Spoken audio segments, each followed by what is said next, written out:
हरे कृष्णा, राधे राधे।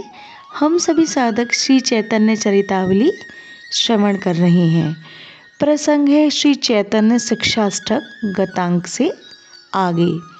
न धनम न जनम न सुंदरीम कविताम वा जगदीश कामये मम जन्मनि जन्मनीश्वरे भवताम भक्ति हेतु त्वयि। संसार में सब सुखों की खानी धन है।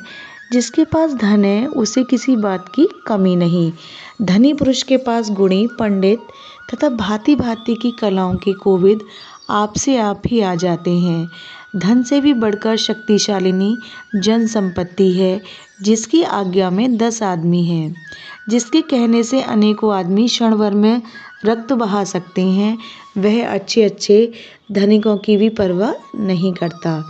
पैसा पास न होने पर भी अच्छे अच्छे लखपति करोड़पति उससे थर थर काँपते हैं। उस जनशक्ति से भी बढ़कर आकर्षक सुंदरी है। सुंदरी संसार में किसके मन को आकर्षित नहीं कर सकती। अच्छे अच्छे करोड़पतियों के कुमार सुंदरी के तनिक से कटाक्ष पर लाखों रुपयों को पानी की तरह बहा देते हैं। हजारों वर्ष की संचित की हुई तपस्या को अनेकों तपस्वीगण उसकी टेढ़ी बाहों के ऊपर वार देने को बाध्य होते हैं। धनी हो चाहे गरीब, पंडित हो चाहे मूर्ख, शूरवीर हो अथवा निर्बल, जिसके ऊपर भी बाहों रूपी कमान से कटाक्ष रूपी बाण को खींचकर सुंदरी ने एक बार मार दिया, प्राय वह मूर्छित हो ही जाता है। तभी तो राजऋषि भृतहरि ने कहा है, कंदर पर्द पर्द लने विरला मनुष्य, अर्थात कामदेव के मद को चूर्ण करने वाला इस संसार में विरले ही मनुष्य हैं। कामदेव की सहचरी सेना नायिका सुंदरी है। उस सुंदरी से भी बढ़कर कविता है, जिसको कविता कामनी ने अपना कांत कहकर वर्ण कर लिया है। उसके मन त्रैलोक्य की संपत्ति भी तुच्छ है। वह धनहीन होने पर भी शहंशाह है। प्राकृतिक उसकी मोल ली हुई चेरी है। वह राजा है, महाराज है, देव हैं और विधाता है। इस संसार में कमनीय कवित्व शक्ति कितने विरले ही भाग्यवान पुरुष को प्राप्त हो सकती है। किंतु प्यारे, मैं तो धन जन सुंदरी तथा कविता इनमें से किसी भी वस्तु की आकांक्षा नहीं रखता। तब तुम पूछोगे तो तुम और चाहते ही क्या हो? इसका उत्तर यही है कि हे जगदीश, मैं कर्म बंधनों को मिटने की प्रार्थना नहीं करता। मेरे प्रारब्ध को मिटा दो, ऐसी भी आकांक्षा नहीं रखता। भले ही मुझे 84 लाख क्या 84 अरब योनियों में भ्रमण करना पड़े, किंतु प्यारे प्रभु, तुम्हारी स्मृति हृदय से ना भूलूं। तुम्हारे पुनीत पाद पद्यों का ध्यान सदा अक्षुण्ण भाव से ज्यों का त्यों ही बना रहे। तुम्हारे प्रति मेरे अहेतु की भक्ति इस प्रकार बनी रहे। मैं सदा चिल्लाता रहूं, श्री कृष्ण गोविंद हरे मुरारी, हे नाथ नारायण वासुदेवा। नंबर 5, यह संसार समुद्र के समान है।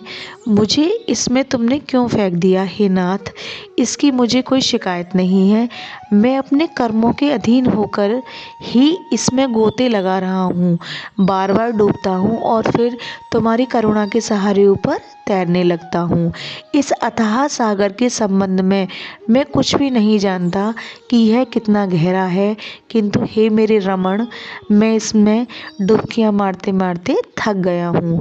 कभी कभी खारा पानी मुंह में चला जाता है तो कैसी होने लगती है, कभी कानों में पानी भर जाता है तो कभी आंखें ही नमकीन जल से चिरचिराने लगती हैं, कभी कभी नाक में होकर भी जल चला जाता है।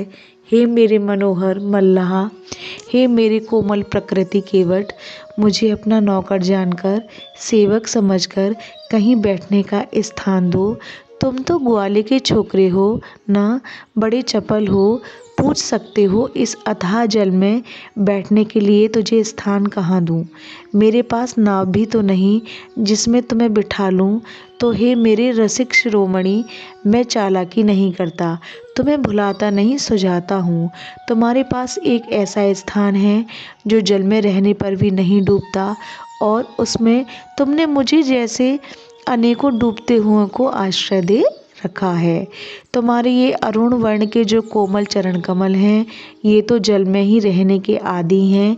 इन कमलों में सैकड़ों धूलि के कण जल में रहते हुए भी निश्चित रूप से बिना डूबे ही बैठे हैं। हे नंद जी के लाडले लाल, उन्हीं धूलि कणों में मेरी भी गणना कर लो। मुझे भी उन पावन पद्यों में रेणु बनाकर बिठा लो। वहाँ बैठकर मैं तुम्हारी धीरे धीरे पैर हिलाने की क्रीड़ा के साथ थिरक थिरक कर सुंदर स्वर से इन नामों का गायन करता रहूँगा। श्री कृष्ण गोविंद हरे मुरारी, हे नाथ नारायण वासुदेवा। नंबर 6। प्यारे, मैंने तो ऐसा सुना है कि आंसुओं के भीतर जो सफ़ेद सफ़ेद कांच का सा छोटा सा घर दिखता है, उसी के भीतर तुम्हारा घर है। तुम सदा उसी में वास करते हो। यदि यह बात ठीक है, तब तो प्रभु मेरा नाम लेना व्यर्थ ही है। मेरी आंखें आंसू तो बहाती ही नहीं, तुम तो भीतर ही छिपे बैठे रहते होगे। बोलना चालना तो वाचालता में होता है। तुम संभवतः मौनियों से प्यार करते होगे, किंतु दयालु, मौन कैसे रहूं? यह वाणी तो अपने आप ही फूट पड़ती है। वाणी को रोक दो, गले को रुद्ध कर दो, जिससे स्पष्ट एक भी शब्द न निकल सके। सुस्ती में भी सभी वस्तुएं शिथिल हो जाती हैं। तुम कहते हो, तेरे ये शरीर के बाल क्यों पड़े हैं? प्यारे, इनमें विद्युत का संचार नहीं हुआ है। अपनी विरह रूपी बिजली इसमें भर दो, जिससे ये तुम्हारे नाम का शब्द सुनते ही चौंक कर खड़े हो जाएं। हे मेरे विधाता, इनकी सुस्ती मिटा दो, इनमें ऐसी शक्ति भर दो जिससे फुरहुरी आती रहे। बस जहाँ तुम्हारे नाम की ध्वनि सुनी, वहीं दोनों नेत्र लबालब अश्रु से भर आए। वाणी अपने आप ही रुक गई। शरीर के सभी रोम बिल्कुल खड़े हो गए। प्यारे, तुम्हारे इन मधुर नामों को लेते हुए कभी मेरी स्थिति हो भी सकेगी ऐसी क्या? श्री कृष्ण गोविंद हरे मुरारी, हे नाथ नारायण वासुदेवा। नंबर 7। हाय रे प्यारे, लोग कहते हैं आयु अल्प है, किंतु प्यारे, मेरी आयु तो तुमने अनंत कर दी है और तुम मुझे अमर बनाकर कहीं छिप गए हो। हे चोर, जरा आकर मेरी दशा तो देखो। तुम्हें बिना देखे मेरी कैसी दशा हो रही है। जिसे लोग निमेष कहते हैं, पलक मारते ही जिस समय को व्यतीत हुआ बताते हैं, वह समय मेरे लिए एक युग से भी बढ़कर हो गया है। इसका कारण है तुम्हारा विरह। लोग कहते हैं वर्षा 4 ही महीने होती है, किंतु मेरा जीवन तो तुमने वर्षा में ही बना दिया है। मेरे नेत्रों से सदा वर्षा की धाराएं ही छूटती रहती हैं, क्योंकि तुम दिखते नहीं हो, कहीं दूर जाकर छिप गए हो। न्यायिक 24 गुण बताते हैं, 7 पदार्थ बताते हैं। इस संसार में विविध प्रकार की वस्तुएं बताई जाती हैं, किंतु प्यारे मोहन, मेरे लिए तो यह संपूर्ण संसार सूना सूना सा प्रतीत होता है। इसका एकमात्र कारण है तुम्हारा आदर्शन। तुम मुझे यहाँ फंसाकर न जाने कहाँ चले गए हो, इसलिए मैं सदा रोता चिल्लाता रहता हूँ। श्री कृष्ण गोविंद हरे मुरारी, हे नाथ नारायण वासुदेवा। नंबर 8। हे सखी, इन व्यर्थ की बातों में क्या रखा है? तू मुझे उसके गुणों को क्यों सुनाती है? वह चाहे दया में हो या धोखेबाज, प्रेमी हो या निष्ठुर, रसिक हो या जार शिरोमणि, मैं तो उसकी चेरी बन चुकी हूँ। मैंने तो अपना अंग उसे ही अर्पण कर दिया है। वह चाहे तो इसे हृदय से चिपटा कर प्रेम के कारण इसके रोमों को खड़ा कर दे, या अपने विरह में जल से निकली हुई बरमाहत मछली की भांति तड़फड़ाता रहे। मैं उस लंपट के पाले अब तो पड़ ही गई हूँ। अब सोच करने से हो ही क्या सकता है? जो होना था सो हो चुका।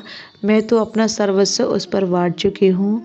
वह इस शरीर का स्वामी बन चुका। अब कोई अपर पुरुष इसकी ओर दृष्टि उठाकर भी नहीं देख सकता। उसके अनंतर सुंदर और मनोहर नाम है, उनमें से मैं तो रोते रोते इन्हीं नामों का उच्चारण करती हूँ।